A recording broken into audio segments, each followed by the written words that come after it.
Hi, I'm David McKay, and I'll be reading from Off-White by Astrid Roemer, translated by Lucy Scott and me.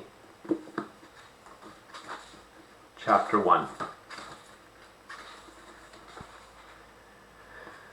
Grandma knew right away something horrible was happening. The blood was bright red with small, dark clots. She felt tears coming as she flushed her mouth, again and again, with tap water that she spat back into the burnished sink until all traces of blood were gone. She had already lost so much weight. No one mentioned it at the airport in Zonderai, not even after her granddaughter left. No one saw her anymore. Not a soul spoke to her when she left the house.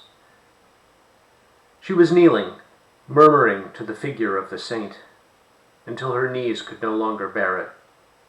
Then she stood, slipped some coins into the donation box, picked out a candle, lit it, put it in place, looked into the small flame, and mumbled, "May my blood start to flow on this very spot and not stop until I'm found."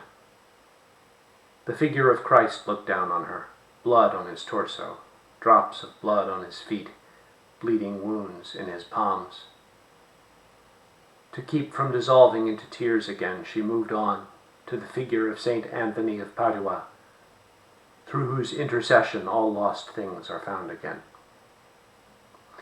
She lit a small candle and muttered a quick prayer for Heli, then went to sit in a pew close to him. She could hear the footsteps of other people who, the same as her, had come to unload their worries and their praises on one of the saints. She sat with her eyes closed. If she gave up the ghost right here and now, then everything would turn out fine. But if death came upon her in her own home, then her lifeless body would fall into the hands of complete strangers, who'd take her away from everything familiar and stash her somewhere no one was allowed to go. And if she regained consciousness because her body wouldn't give up yet, then she would be the only one to hear her screams.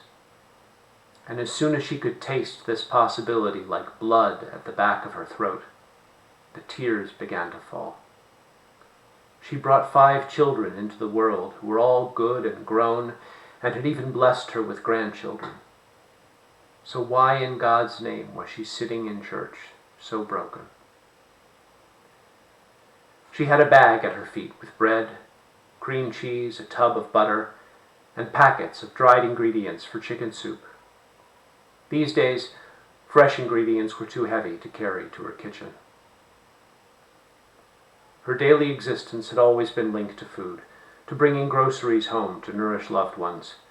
She'd known a time when peddlers walked the city streets with their wares, some coming to her door regularly for a glass of water and a break from the dusty streets. They were women who lived outside the city, whose families were gardeners or small farmers. Customers haggled over a kubi fish, a black hen, a carton of eggs, but not over vegetables, fruit, milk. Baking, roasting, all types of cooking had brought her great joy, because whatever came to the table from her kitchen was time and again a feast for her family. Soldiers advanced slowly through the city, chalk white with fatigue, and burned red, too, from the blistering heat which they couldn't bear. Somewhere the world was on fire. Paramaribo could become a safe haven. She didn't understand a thing about war, despite having married a military man as a 17-year-old girl. War entered her house in the shape of a loaf of bread, bars of chocolate, tobacco. Her Anton never brought a bottle of gin home from camp, but she could smell the alcohol on his breath when he talked. She no longer remembered how it had started. Cutting a cigar in two, and then, in the privacy of her bedroom in the evening, bringing a little match to the stub, drawing it between her lips to hold in the fire, inhaling, exhaling, and feeling herself relax.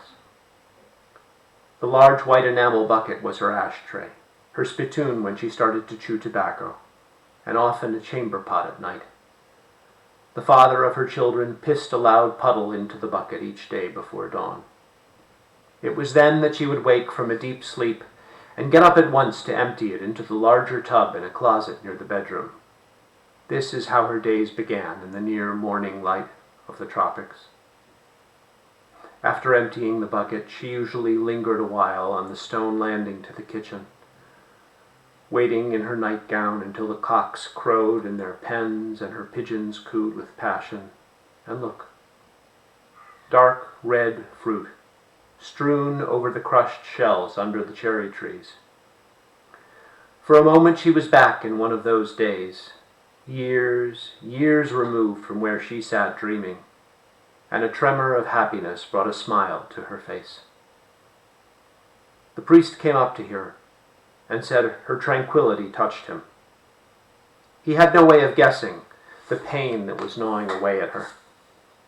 He knew she spent whole hours sitting there. He was just stopping by for a moment to wish her a blessed day. She nodded, even looked up at him to make sure it was the same one, Father Overtone, the new priest the altar boys kept playing pranks on during the family mass on Sundays, to the delighted shrieks of the children. He moved on to speak in whispers to other worshippers, but his clogs on the church floor resounded in her mind. She clutched the rosary around her neck and started to take a bead between her thumb and index finger for the first prayer. First, a deep sigh escaped her lips.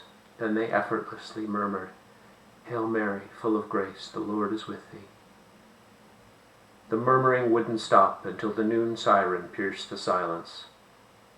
Then she'd stand and pick up her bag of groceries, shuffle out of the pew, turn toward the altar, make a deep bow, and walk to the exit. The brown sexton would be there waiting, holding the door open to let her through, before locking up the church for the rest of Tuesday. Thank you.